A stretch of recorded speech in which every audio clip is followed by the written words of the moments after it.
No sabemos el uso todavía de esto, hay un concurso abierto para determinar posibles aplicaciones. Bueno, yo en mi presentación quería hacer primero un breve panorama de dónde estamos a esta altura del desarrollo de la humanidad, brevemente, sin que esto parezca pretencioso, cuáles son los desafíos que tenemos como especie, cuáles son los desafíos que tenemos no solo en materia de supervivencia, sino en materia de conocimiento. Y para luego referirme a cuál es el rol que creemos que tiene un país como Argentina, que puede ser un ejemplo valioso para otros países de la región, y cómo estamos encarando el proceso de desarrollo científico-tecnológico. En materia de desafíos hay algo muy concreto, que es que en el año 2050 va a haber 2.000 millones de personas más en el planeta, la mayoría de ellos viviendo en el otro extremo, viviendo en Asia.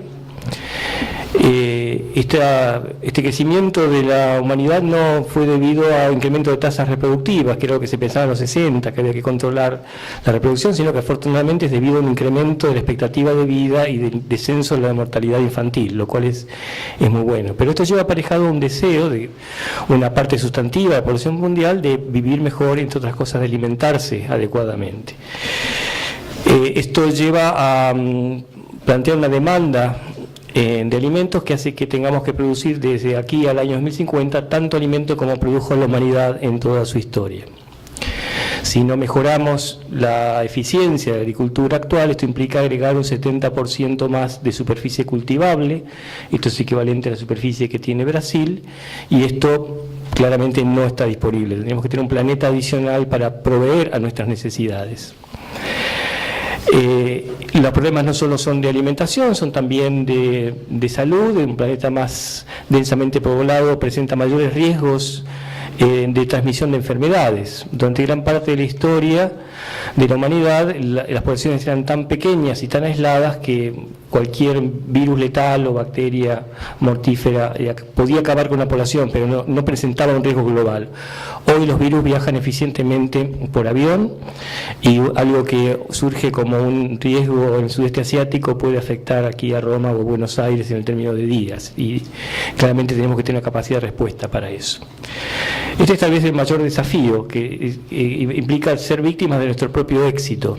Hemos sido exitosos gracias a la tecnología en ser tantos como somos en el planeta, y esperamos que la tecnología nos ayude a seguir viviendo pacíficamente en este planeta que pasó de ser inmenso y esférico a ser pequeño y plano. Ahora todo fluye rápidamente de un punto a otro, y sabemos que los recursos son escasos, son exiguos, y la palabra sustentabilidad o sostenibilidad aparece recientemente en nuestro discurso, porque hasta principios o mediados del siglo pasado parecía que los recursos naturales eran inagotables y que iban a satisfacer por siempre nuestra necesidad.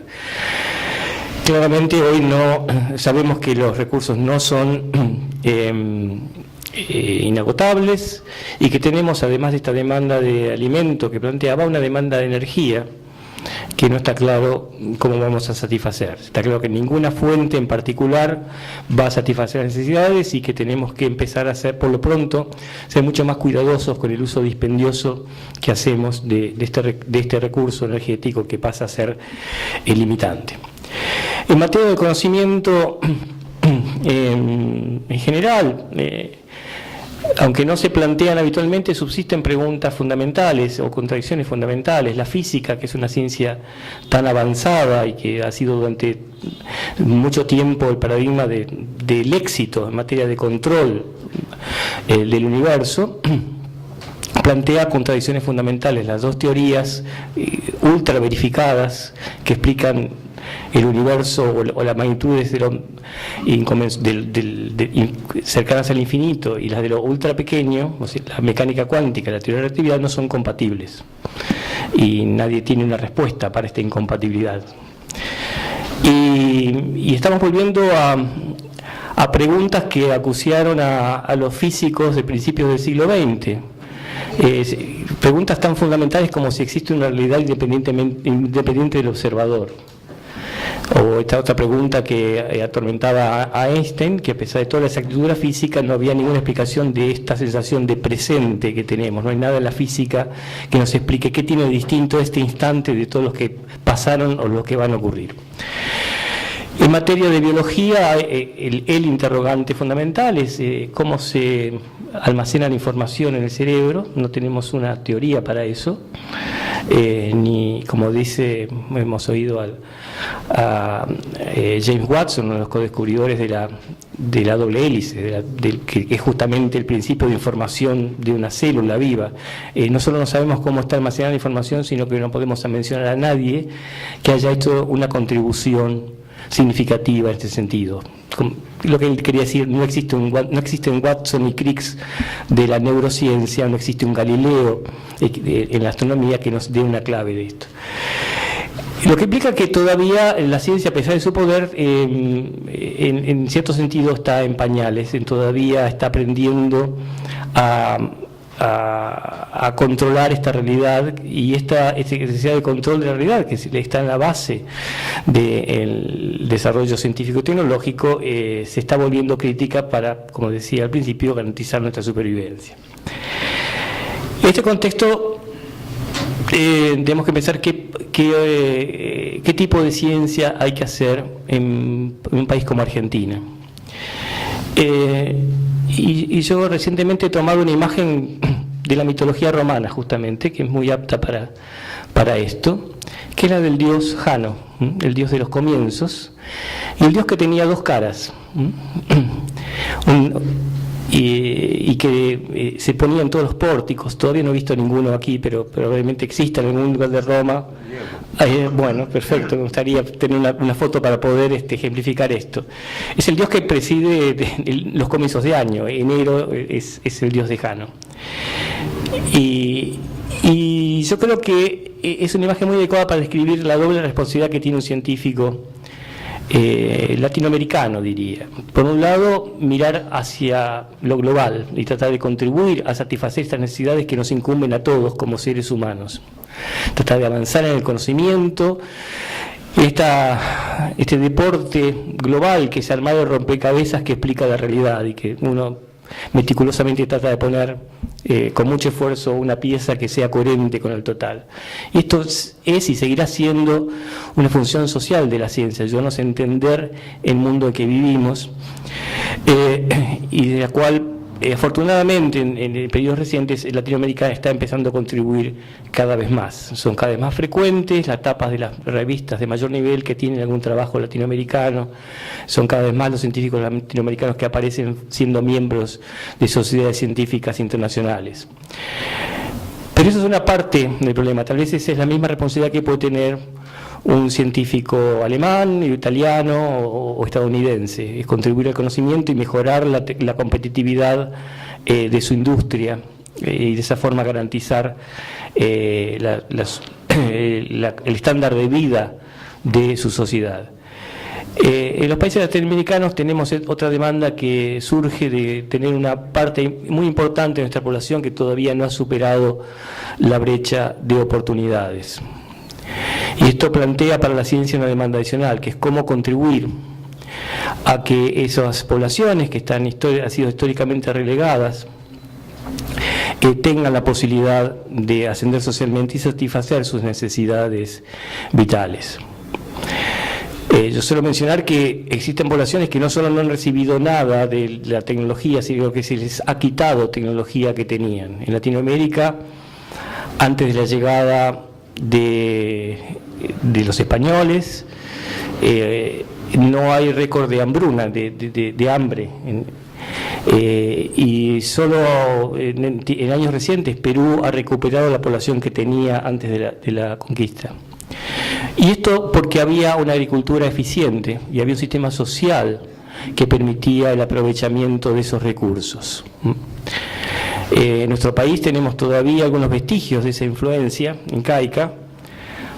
Hay en la zona de la Puna, de los Andes, se llaman andenes, pero son filas de piedras en medio de grandes planicies, Y al principio de forma inocente los investigadores pensaban por qué los incas no habían removido esas piedras y usado más superficie para cultivar, digamos, parecía algo típico de la molicie indígena, dejar las piedras ahí, hasta que alguien se tomó el trabajo de ver cuál podía ser la razón de que estuvieran esas piedras ahí, y descubrieron que al sembrar entre esos montículos de piedra se mantenía una temperatura 2 o 3 grados superior durante la noche al entorno, y que esas piedras condensaban humedad y permitían mantener un sistema eficiente para la producción de alimentos.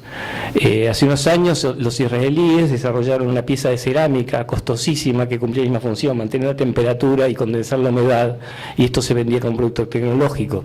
Claramente la tecnología incaica era mucho más eficiente porque usaba la piedra que estaba ahí presente. Lo mismo con cultivos como el amaranto, la quinoa, el yacón, que cubrían las necesidades alimenticias y que fueron reemplazadas por combinaciones de trigo y maíz que no eran igualmente nutritivas. No sabemos cuánto contribuyó esto al éxito de la conquista, pero claramente actuó en desmedro de la calidad nutricional de esas poblaciones. Y esto es importante porque cuando se piensa en el desarrollo científico-tecnológico se piensa justamente en el modelo del hemisferio norte, en el modelo de los países más desarrollados. Y esto es importante porque en muchos casos ese ejemplo es válido. Cuando uno ve los gráficos que existen de índice de satisfacción personal, que se elaboran preguntando a la gente cuán satisfecha está con su estatus, su calidad de vida, ve que sistemáticamente los países europeos califican mucho mejor, la gente está mucho mejor en estos países que en países del hemisferio sur o en vías de desarrollo. Y estos países no tienen recursos naturales sustantivos, sino que han basado su economía en el conocimiento.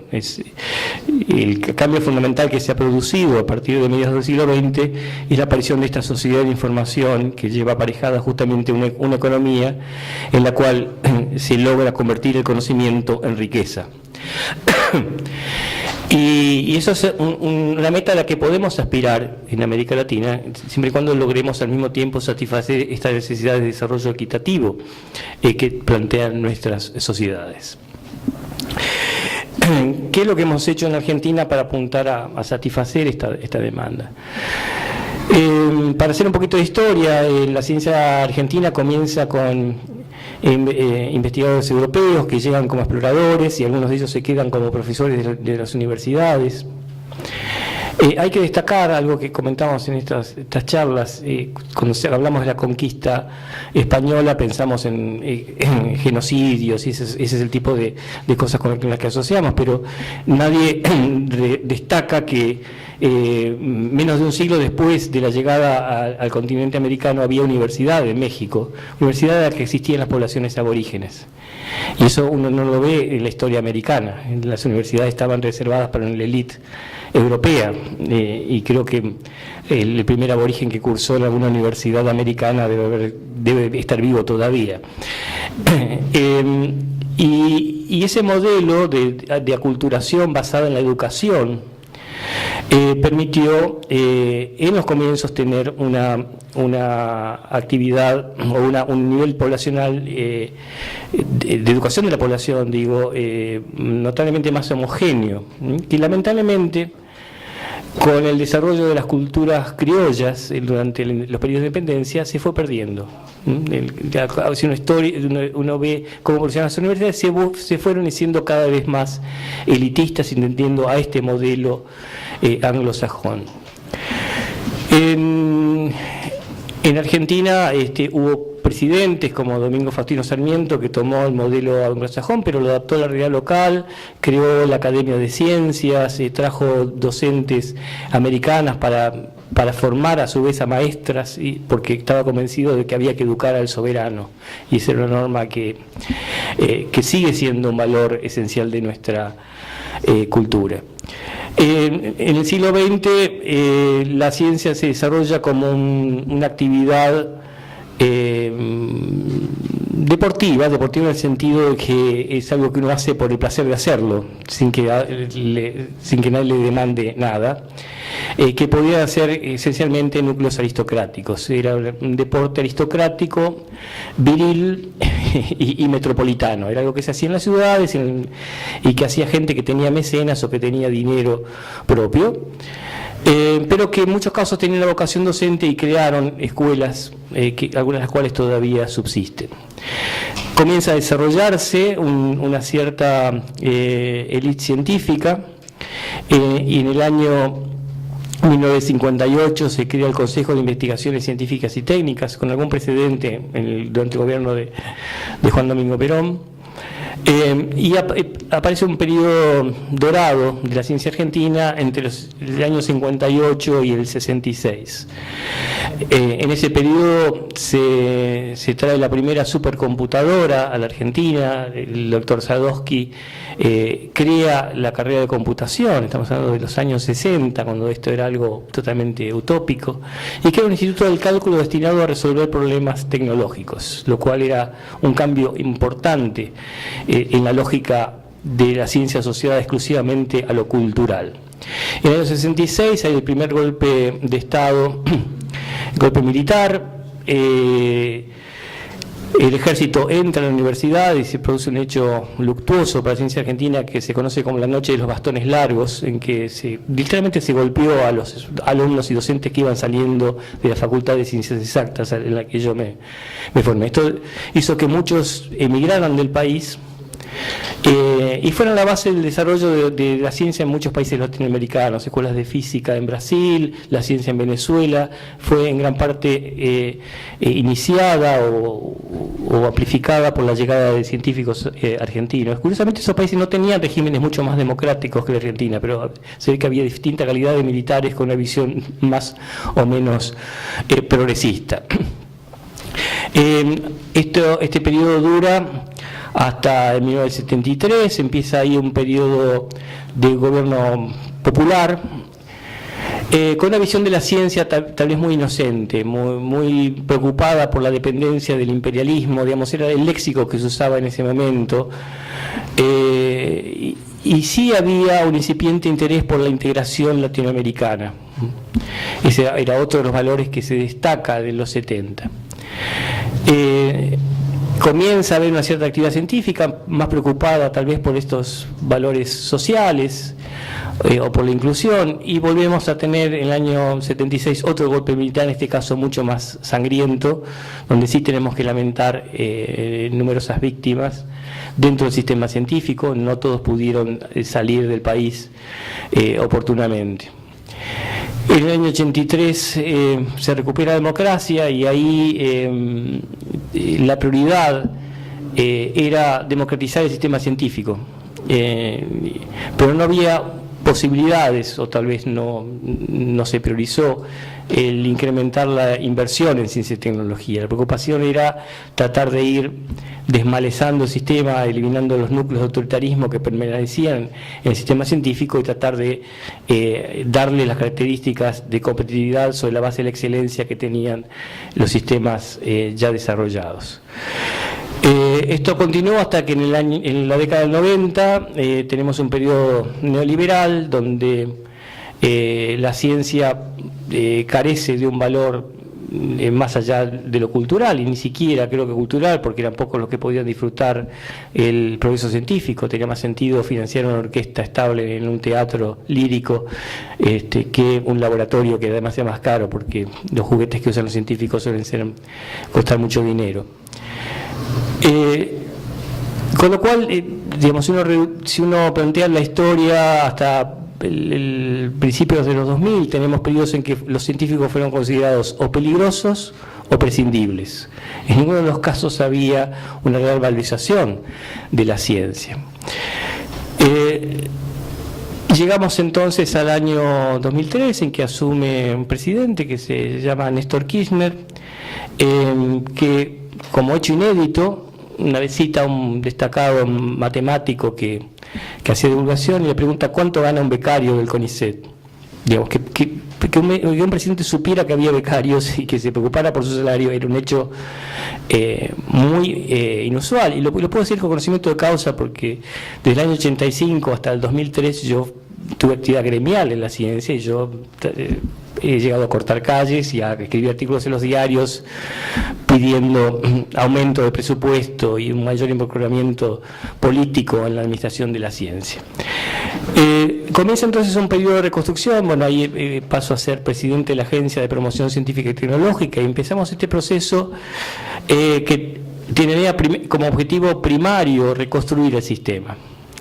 Para eso se aumentaron los salarios, se aumentó el número de becas, se abrió la carrera de investigador.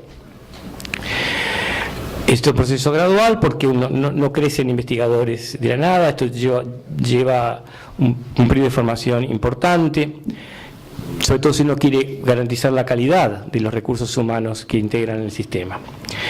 En ese momento teníamos un sistema de financiamiento dual que apuntaba por un lado a apoyar la investigación básica en los laboratorios, a través de un proyecto de sistema competitivo. Los investigadores tienen que presentar proyectos, son evaluados por pares anónimos, se establece un ranking y se financia entre un 20 y un 30% de los proyectos presentados. Y esto, desde ese entonces, ha garantizado un alto nivel de competitividad de la ciencia argentina. Por otra parte, se financiaban a empresas, sobre todo pequeñas y medianas empresas, con subsidios del 50% de un proyecto si era innovador, o préstamos si la empresa era de mayor magnitud, o era simplemente compra de equipamiento.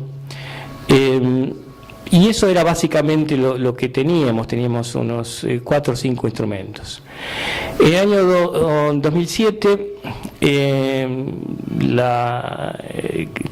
nos conocemos ya con la entonces candidata a presidenta, Cristina Fernández de Kirchner, en un evento en el consulado en Nueva York. Y ahí, bueno, se da la posibilidad, por un lado, de escuchar opiniones de científicos argentinos viviendo afuera y la posibilidad de que yo expresara muy brevemente cuál era el objetivo que tenía que tener la ciencia argentina. Yo sabía que tenía que hacerlo de forma llamativa para poder captar la atención, entonces dije que lo que había que hacer era pasteurizar la ciencia argentina. No en el sentido tradicional que tiene la pasteurización, ¿no? de eliminar componentes perjudiciales, aunque muchos piensan que eso era necesario, sino en volver al tipo de ciencia que hacía Pasteur, que era ciencia básica inspirada en el uso. Pasteur sentó las bases de la microbiología y de la bioquímica moderna, pero al mismo tiempo resolvió problemas concretos. Si uno le pregunta a cualquier ciudadano qué hizo Pasteur, dirá: curó la rabia y permitió que pudiéramos conservar el vino y la leche. Logros muy concretos. Nadie dice descubrió los isómeros ópticos del ácido racémico, que es algo que hizo, pero que tiene dudosa trascendencia fuera del ámbito científico. Entonces, esto plantea dos cosas. Primero, que para que el público y por ende el político reconozca el valor de la ciencia, tiene que haber hechos concretos, tiene que resolver problemas. Eso es lo que se espera que haga la ciencia. Y en este sentido, también es importante recordar que cuando Pasteur le plantea a Napoleón III la necesidad de hacer ciencia, y no le dice tenemos que hacer ciencia básica porque tenemos que avanzar el conocimiento, dice no, tenemos que curar estas enfermedades, tenemos que incrementar la competitividad del sector agrícola, no puede ser que perdamos tanto vino y tanta leche, y este es el rol de la ciencia, que además se sustentaba en ejemplos concretos. Pasteur fue el primero de poder autofinanciarse como investigador a través del cobro de servicios, del patentamiento de lo que hacía. Y esta conducta de Pasteur no es casual, porque dependía de su origen. A diferencia de los científicos anglosajones que vivían en las grandes universidades y que estudiaban el cosmos, Pasteur era hijo de obreros y sabía el valor del trabajo. Entonces, la visión de la ciencia que tuvo era muy distinta a la de la ciencia imperante en su época. Y no obstante el tiempo transcurrido, esa visión de la ciencia es aplicable al tipo de ciencia que necesitamos hacer hoy en día. Ciencia básica inspirada en el uso es la manera de superar esta aparente antinomia entre hacer investigación básica y avanzar en el conocimiento y resolver problemas concretos.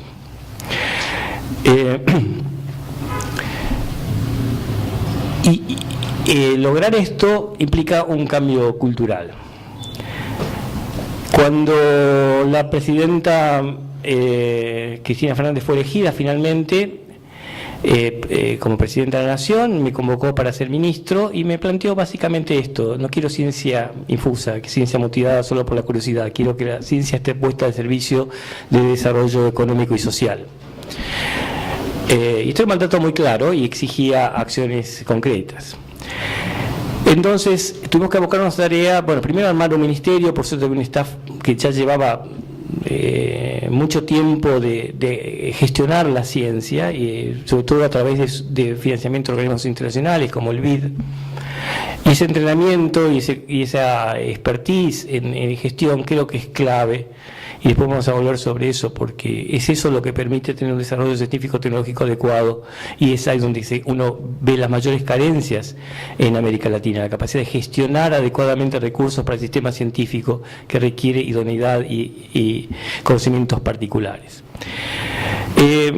Una vez decidimos organizar el ministerio, la primera duda era, bueno, el sistema científico argentino está altamente compartimentalizado. Tenemos el CONICET, que reúne a los investigadores básicos de mayor nivel, pero tenemos el Instituto de Tecnología Agropecuaria, que depende del Ministerio de Agricultura, tenemos un Instituto de Tecnología Industrial, que depende de Industria, una comisión de actividades espaciales, que dependía en ese momento de Cancillería, nunca sabíamos por qué, pero supongo que era para vincularse con los extraterrestres, digamos, era parte de las relaciones internacionales, necesitamos satélites para eso. Pero hay institutos dependientes del Ministerio de Salud. Entonces la primera pregunta es, bueno, ¿qué hacemos? ¿Juntamos todos estos entes bajo el órbita del Ministerio? Y decimos que no, porque había un argumento que es más bien antropológico. Los seres humanos, en toda esta historia, estamos muy acostumbrados a vivir en comunidades, y alguien ha estudiado cuán grandes son esas comunidades, y son relativamente pequeñas. No nos llevamos bien con más de 200 personas, lamentablemente, porque ese es el tamaño de la tribu histórica. Y cada tribu desarrolla identidades, y lo primero que hace es diferenciarse del de al lado. Tenemos distintos acentos, tenemos distintos hábitos en cada comunidad. Bueno, Italia creo que es un ejemplo muy claro del valor de lo comunitario y de la diferenciación entre regiones, ¿no? Bueno, lo mismo existe entre los organismos científicos. Los investigadores del INTA se sienten profundamente distintos del CONICET y a su vez de los del INTI. Y esto era un valor a respetar, porque como contaba antes, durante muchas décadas, si esas organizaciones habían sobrevivido, era por el voluntarismo y la convicción que tenían sus investigadores.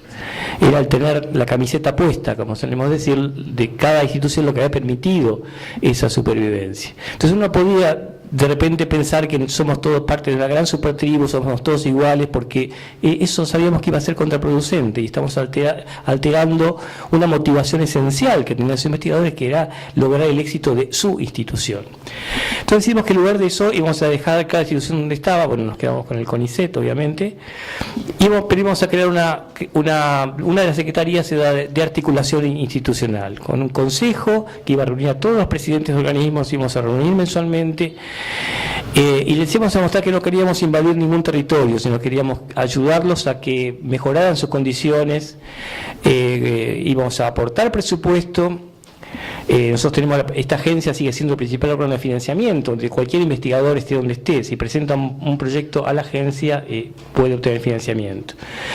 Y eso era la principal herramienta de control. No necesitamos tener todo el escalafón dentro nuestro, todo el personal, porque eso era solo para problemas. Estaríamos todavía hoy, 6 años después, discutiendo cuánto tiene que ganar un técnico de tal instituto con respecto al otro. En cambio, si uno tiene el financiamiento, tiene la zanahoria, y puede decir hacia dónde orienta la ciencia. Entonces, controlando el financiamiento, uno puede ejercer una política científica. No necesita el recurso humano bajo control. Entonces creamos esta secretaría, empezamos a hacer reuniones y a satisfacer necesidades de las distintas instituciones. Esto creó un ambiente de trabajo armónico que es realmente muy adecuado para lograr coherencia en el sistema. Al mismo tiempo, otra secretaría se dedicó a reconstruir la estructura edilicia. Durante 30 años no se había construido un solo laboratorio en Argentina.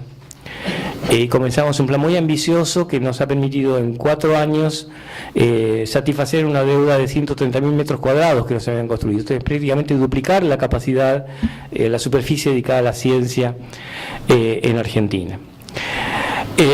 Por otra parte, había que planificar, había que hacer política de la ciencia, eso estaba instaurado en la ley, y además es necesario, digamos, porque en esta misma historia de Argentina lo que había ocurrido era que había periodos en que se había planificado sin tener presupuesto, entonces el producto final era un libro que iba a parar a un depósito hasta que venía una nueva administración, vaciaba el depósito y hacía un nuevo libro.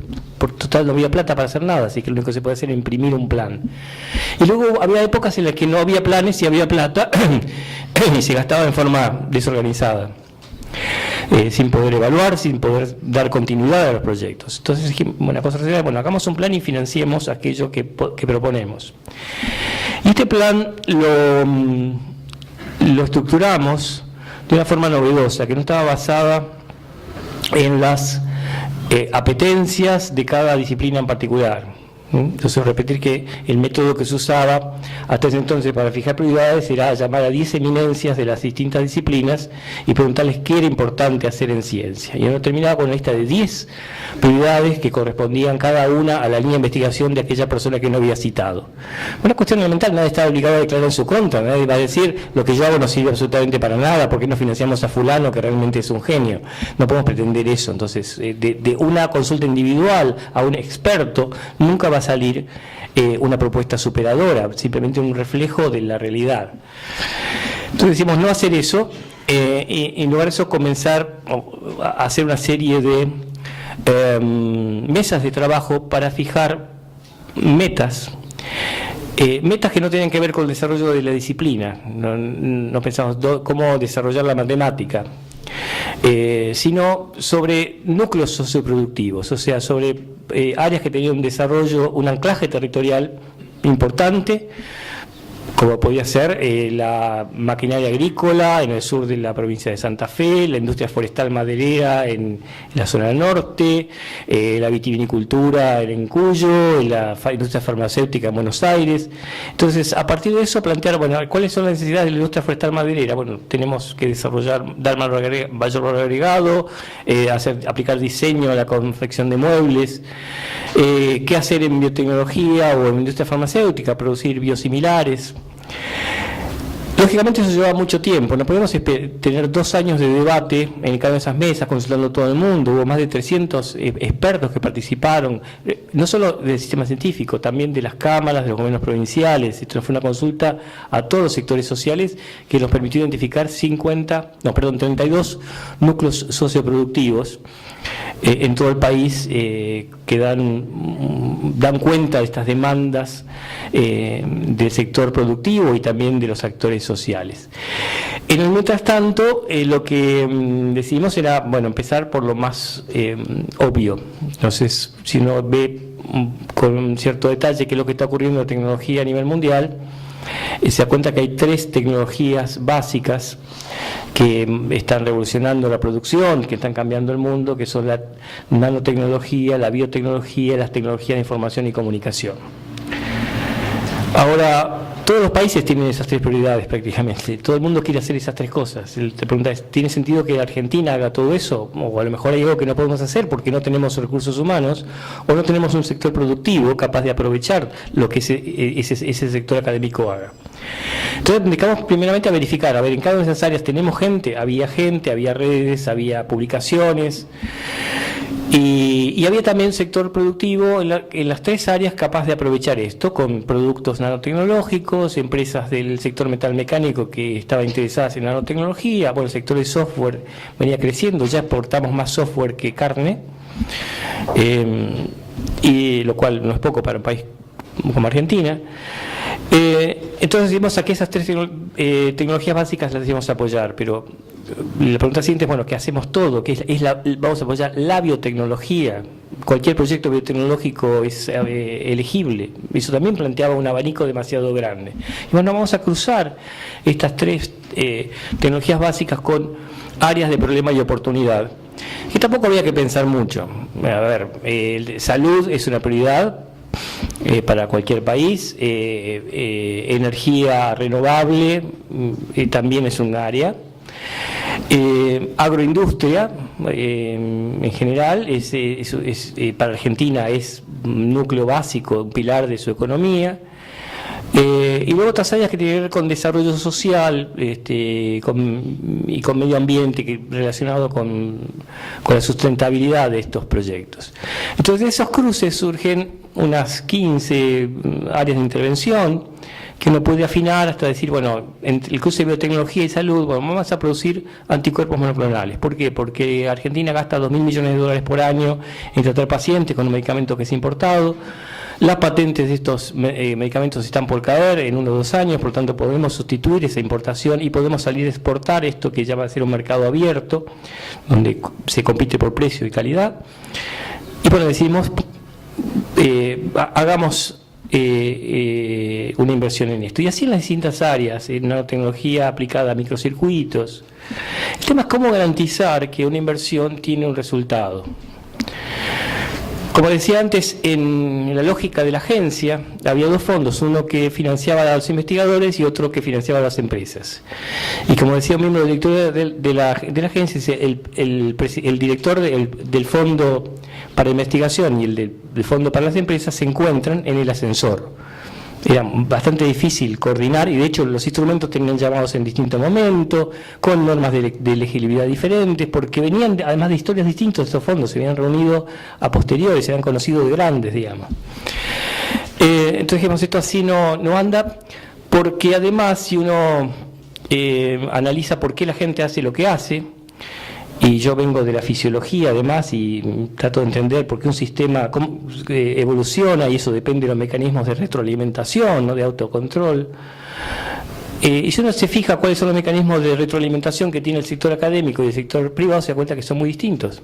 El sector privado es obvio por qué hace lo que hace, para garantizar rentabilidad. Un empresario, si no gana plata al final de año, no puede pagar los sueldos y va a la quiebra. Entonces va a tratar de optimizar su rentabilidad como sea. Si el Estado está presente, en forma legal, ¿no? Si está más ausente, bueno, siempre hay maneras de optimizar rentabilidad sin necesariamente ser más competitivo. Y eso era algo que justamente queríamos revertir, empezar a instaurar en Argentina, que la competitividad debe estar basada en la innovación y esta en la adquisición de conocimiento generado localmente, si es posible. Entonces el sector privado iba a optimizar eso, quería vender más y ganar más. ¿Cuál es la motivación de un investigador?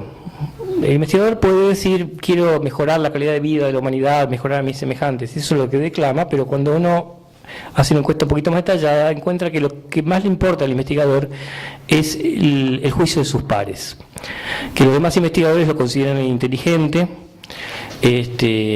y eso no solo por la cuestión de ego, es por la cuestión práctica. En la carrera de investigador, para sobrevivir, hay que tener un informe que sea aprobado por los pares. Y los pares lo aprueban si uno publica. Porque en general la evaluación está tercerizada. Ningún evaluador firma, fulano de tal es un perfecto incapaz, sino va a decir, no ha publicado trabajos de revistas internacionales con referato en los últimos 3 años, por lo tanto, no consideramos que, deba permanecer en la carrera. Viceversa, tampoco alguien va a decir, fulano es un genio, porque es evidente en el diálogo personal, sus ideas son muy innovadoras, sino va a decir, ha publicado en las mejores revistas. Estas 2 lógicas son incompatibles, digamos, porque ¿cómo hace uno para poner plata y que al mismo tiempo un investigador se preocupe por lo que le pasa al empresario que a su vez quiere ganar plata? Lo que ocurría es que el investigador, cuando estaba carente de fondos, se engañaba, consciente o inconscientemente, al empresario, decía, su problema es que en realidad es lo que le había interesado toda su vida. Y el empresario se da cuenta de que le querían vender un buzón, como decíamos acá. Y a su vez, en el mejor de los casos, el investigador pensaba que el empresario quería despojarlo de este bien tan preciado que era el conocimiento, quería esquilmarlo y obtener pingües ganancias a partir de las ideas tan brillantes que tenía. Ninguna de las cosas es cierta, digamos. O sea, decir que yo he conocido empresarios que hipotecaron su casa para salvar el puesto de trabajo de sus empleados. y he conocido investigadores que hipotecaron la vida de sus becarios para tener prestigio. Entonces, no hay un estatus moral que nos permita decir que uno es mejor, por ser investigador es mejor que ser empresario. Entonces, este era un problema, y la solución fue bastante fácil. Pongamos como condición que vengan juntos con la misma idea, a ver qué pasa. Bueno, pero para que vengan y superen estas necesidades individuales, hay que poner una zanahoria más grande que lo habitual, y vamos a poner plata. Entonces, si el proyecto no vale, podemos poner hasta 7 millones de dólares como subsidio, o sea, no, sin devolución, lo cual debería ser un incentivo para establecer una afecto societatis entre estas dos tribus hostiles entre sí. Y esto funcionó bastante bien, porque logramos que en todas las áreas de estas intersecciones que hicimos el llamado a consorcios público-privados, logramos que se presentaran proyectos que no solo eran innovadores, sino que eran factibles. Porque lo que poníamos como condición es que, además de ser una idea novedosa, hubiera una garantía de que en un plazo razonable, que fijamos entre 3 y 4 años, dependiendo del proyecto, hubiera algo que llegaba al mercado. Hubiera un producto o servicio que antes no estaba y que iba a estar. Y en este caso el Estado era socio de alguna forma en todo esto, porque el Estado aportaba capital para la etapa de mayor riesgo. Ningún empresario iba a poner 7 millones de dólares para algo que no tenía certeza de ser exitoso, sobre todo en las condiciones de Argentina. No hay capitalismo de riesgo, no hay ningún magnate que diga vamos a poner millones de dólares para encontrar una cura para el mal de Chagas. Y entonces era necesario poner este estímulo. Lógicamente que esta inversión la hacemos mayoritariamente en el sector público, que es el que hace la etapa de mayor riesgo. Y si bien le ahorramos al empresario esta inversión de riesgo inicial, lo comprometemos para que, si pasa la etapa de éxito, monte la planta para la producción de medicamentos, o en el caso de la industria farmacéutica, haga un ensayo clínico para ver si eso que anduvo bien en los ratones anda en los humanos. Y esas son inversiones de mucho mayor cuantía. Estamos hablando de 4 o 5 veces el valor de esos 7 millones de dólares que pusimos inicialmente. Esto comenzó hace 3 años más o menos. Estamos avanzando en muchos proyectos con algunos resultados. Ya hay producción de anticuerpos monoclonales en Argentina. Ya tenemos algunas empresas que van a fabricar microcircuitos con una asociación público-privada. Tal vez el caso más llamativo de la asociación público-privada que hemos generado es una nueva empresa que se llama ITEC, que es producto de una asociación entre el CONICET, el Consejo Nacional de Investigaciones Científicas y Técnicas, y la empresa YPF, que es la empresa petrolífera de la cual recientemente el Estado Nacional recuperó el control del 51% del paquete accionario. Eso permitió justamente hacer esta asociación estratégica con el sector generador de información. Esta empresa ITEC lo que pretende no es producir petróleo, sino producir tecnología que se venda a empresas petroleras. Tenemos un depósito muy importante de shale oil y de shale gas en la provincia de Neuquén, con características distintas de las que tienen los depósitos en Estados Unidos. Por lo tanto, hay que desarrollar tecnología que no solo va a servir para Argentina, sino para países que tengan depósitos similares. Entonces, la idea es desarrollar tecnología propia, tener patentes en esta área y posicionarse como una empresa de servicios al sector petrolero, que son las empresas que son rentables en el sector. Casi todos los estados están nacionalizando sus yacimientos de petróleo y de gas. Entonces ya no es negocio, digamos, es un mercado muy controlado, y las que ganan plata son las empresas que venden equipamiento, que venden tecnología a los estados para que exploten sus yacimientos. Y esto era básicamente algo que podíamos encarar. Estamos planteando una empresa similar en el rumbo de la microelectrónica, con la asociación de un grupo privado y también en este caso CONICET y el Instituto de Tecnología Industrial. O sea que esta lógica de asociación público-privada está funcionando y está siendo aceptada. En esta empresa ITEC ya hay más de 100 investigadores del CONICET que están trabajando, que están yendo a trabajar en el marco de una empresa, con una lógica que es distinta, la presión es mucho mayor. También ganan más porque se les permite cobrar por encima del sueldo de un investigador tradicional. Esto Esto está muy bien, pero como decía, la lógica del sistema científico es bastante peculiar. Y existía el riesgo cierto de que estos investigadores que querían hacer algo aplicado fueran castigados por sus pares.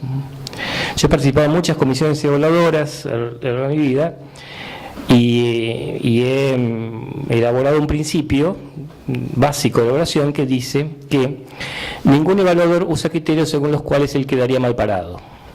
¿Cuál es comprensible desde el punto de vista de la psicología, digamos? Nadie dice, si un investigador ve que hay otro que en lugar de dedicarse a publicar papers toda su vida, además hizo servicios para la empresa y solucionó problemas, si él hizo lo correcto y el evaluador que no lo hizo está en una posición complicada, entonces va consciente o inconscientemente va a tratar de perpetrar el criterio por el cual él rigió su carrera científica y va a castigar a aquel que no publica aunque haya resuelto problemas. Y hay casos muy concretos. Yo era presidente de la Comisión de Tecnología y tenía que defender ante la Junta, que integra todas las áreas, la promoción de un ingeniero que había diseñado el puerto de Rosario, uno de los principales puertos de Argentina. Él había diseñado el puerto y él dijo, yo diseñé el puerto. Y no quería probar, pero dice, ¿qué publicó en este tiempo? Decía, ¿chocó algún barco en Rosario últimamente? No, entonces debe estar bastante bien el puerto. Podemos asegurar de que esto es un desarrollo exitoso. Pero esta lógica es muy distinta. Y recién el año pasado logramos establecer en el Consejo de Investigaciones un sistema de doble entrada, en el que el investigador es evaluado no solo por su contribución a la investigación básica, sino por su posible contribución al desarrollo de proyectos sociales.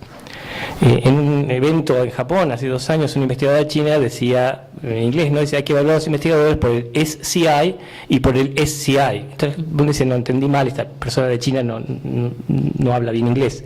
Entonces explicó, dice, no, uno es el Science Citation Index, cuánto han citado a este investigador, y entonces el Social Contribution Index, cuánto contribuyó al desarrollo social. Son 2 parámetros distintos que tienen que ser considerados en paralelo, porque si no, podemos tener la mejor política científica, tratar de orientar el sistema hacia la resolución de problemas, y todo el sistema científico va a ir para otro lado, porque el sistema de evaluación condiciona la conducta del investigador. Entonces, si no tenemos en cuenta la corrección de estos parámetros, no vamos a tener nunca una política exitosa, porque va a haber el científico va a mentir, va a decir, sí, quiero resolver este problema, pero en realidad lo que hago es seguir publicando.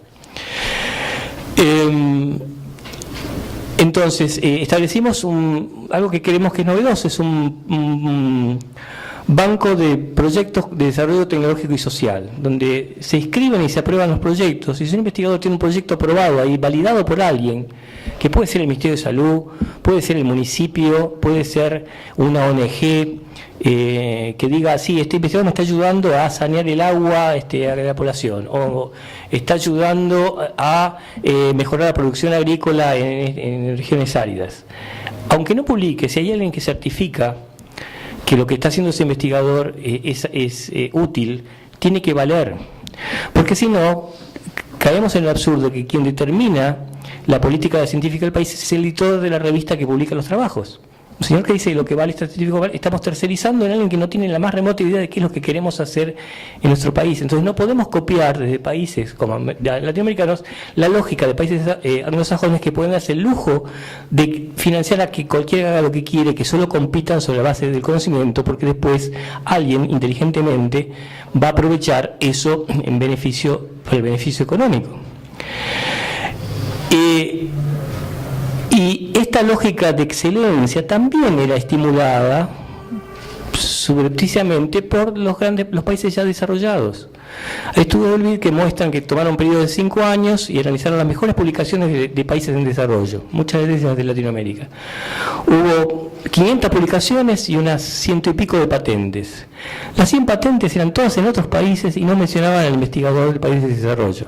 Entonces, claro que es un mecanismo de transferencia de fondos de los países que en desarrollo a los países ya desarrollados, porque no tienen el sistema productivo capaz de aprovecharlo. Entonces, es muy conveniente para un país de desarrollo decir que todo el país latinoamericano contribuye al conocimiento. Después veremos qué nos sirve de todo eso. Entonces tenemos que ser conscientes, por lo que decía al principio de todo, que estamos en una economía globalizada donde todo fluye, sobre todo el conocimiento. Y si no corregimos esto que tiene que ver con aspectos culturales de la ciencia, no vamos a tener un sistema efectivo. ¿Cómo ando? Ya cerramos, en 5 minutos. Para finalizar, el otro tema que para nosotros es el desafío a futuro es el tema de no solo hacer innovación productiva, sino innovación inclusiva, como lograr que la gente que no ha tenido oportunidades pueda acceder a un trabajo digno. Y para eso también hay que tener en cuenta un cambio en el rol del Estado en materia de desarrollo científico-tecnológico. Históricamente, aún en los periodos de apogeo de la ciencia argentina, las instituciones científicas lo que hicieron fue brindar información y financiamiento. Al INTA, y había una hermosa biblioteca con libros que decían cómo cultivar arroz, cómo cultivar lechuga en su casa, lo que sea. Y instituciones que decían, bueno, si usted cultiva tal cosa, le damos fondos para que lo haga. Todo muy bien si alguien sabe qué es lo que quiere hacer. Si el productor de arroz dice, ¿cómo puedo mejorar mi producción de arroz? Va y obtiene información y alguien le da un financiamiento. Cuando un individuo no sabe qué hacer, está en medio de la nada y vive creando cabras como lo hizo hace 500 años, estamos en problemas porque nunca va a venir a pedir información. Entonces el Estado tiene que avanzar un paso más y no solo dar información y financiamiento, sino dar gerenciamiento del proyecto y ayudar en la comercialización. Por ejemplo, en el caso del productor cabritero, a partir del desarrollo de la genómica, del estudio de los genes, se lo puede asesorar en qué animales tienen la posibilidad de producir la fibra más fina, y eso mejora notablemente sus ingresos. Pero no hay un productor cabritero que venga, no hay un experto en genómica que me ayude a determinar cuál es la genética óptima de mi majada, digamos. Eso es lo que no existe en ningún contexto de a los cuales pretendemos llegar. Y estamos trabajando en varios de estos proyectos, fundamentalmente con la industrialización de fibra de camélidos, donde afortunadamente se ha creado además un consorcio privado de empresarios con experiencia en comercialización externa que va a ayudar a los productores a que mejoren el diseño y la calidad de lo que producen. Estamos rescatando cultivos andinos, muchos de los cuales tienen características nutricionales muy valiosas. Antes de ayer me llega un mail de un investigador que trabaja en un cultivo que se llama yacón, que era desarrollado por Incas, que tiene oligofructanos, que es algo que sí, que es dulce, pero no eleva la glucosa y que mejora la flora intestinal y que ayuda a bajar de peso. Manda el link y dice, mira, Amazon está vendiendo jarabe de yacón y está usando mi trabajo para promocionarlo. En la Universidad de Tucumán, dice, el trabajo, de acuerdo a lo que demostró fulanito, esto es muy bueno, y lo vende Amazon, y es Estados Unidos vendiendo un desarrollo incaico y usando tecnología y financiada por el Estado argentino, ¿no? Entonces, si no intervenimos como Estado para fiscalizar que al crearse una nueva cadena productiva con aporte de tecnología haya comercio justo y que el productor de yacón que vive en la montaña reciba lo que corresponde y que produce lana de cuña lo mismo, no vamos a lograr que esa gente supere la brecha de oportunidades que todavía la separa.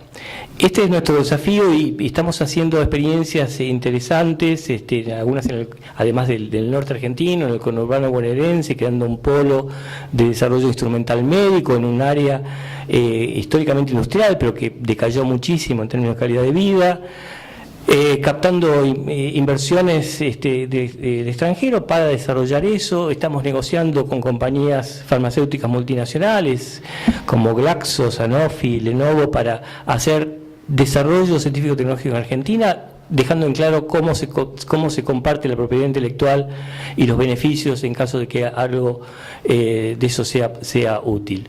O sea, no estamos sesgando, no tenemos una visión maniqueísta, no decimos vamos a apoyar al Coya y no al imperialista americano. Todo, digamos, yo suelo decir que yo soy químico, que la química es muy útil para la política porque le enseña a uno a manejar elementos nocivos con fines útiles. Digamos, no decimos el ácido sulfúrico es malo, un poquito sulfúrico depende, digamos, si uno lo maneja con cuidado puede fabricar un medicamento con eso. Y eso he descubierto que la política es muy buena, porque no necesariamente tiene que manejar personajes non santos, usando una metáfora para este comportamiento. En definitiva, creemos que tenemos un desafío muy importante a nivel global y que nos toca en América Latina una responsabilidad particular. Tenemos que ser vistos no solo como granero del mundo, como proveedores de alimentos no elaborados, sino también como lugares donde hay gente con capacidad de innovación, que puede desarrollar tecnologías disruptivas, a la que se puede educar con el máximo nivel y por lo tanto permitir que su trabajo les permita a su vez desarrollar su creatividad, que creo que es tal vez una de las metas éticas más importantes que podemos tener. Muchas gracias.